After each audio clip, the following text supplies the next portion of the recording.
Wanita ini mungkin jadi salah satu orang yang terakhir bertemu dengan Vanessa Angel dan Bibi Andriansyah sebelum kecelakaan terjadi. Ida, asisten rumah tangga di kediaman pasangan suami istri itu, sempat mendapatkan kejutan ulang tahun pada Kamis, 4 November 2021. Entah harus bahagia atau sedih, Ida juga mendapat kabar kepergian sang majikan di hari yang sama. Kepada wartawan di kediaman Vanessa Angel dan Bibi Andriansyah, Ida mengatakan, subuh sebelum Vanessa Angel dan sang suami beserta Gala Sky berangkat ke Surabaya, dia mendapatkan kejutan ulang tahun dari sang majikan. Namun di siang hari, dia mendapatkan kabar Vanessa Angel dan Bibi meninggal dunia dalam sebuah kecelakaan tunggal di tol wilayah Jombang, Jawa Timur.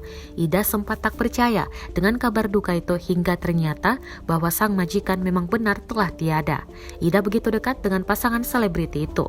Bahkan, sejak Vanessa mengandung Gala Sky, ia sudah bekerja menjaga Vanessa di rumah itu. Di mata Ida, sosok kedua pasangan selebriti itu sangatlah baik.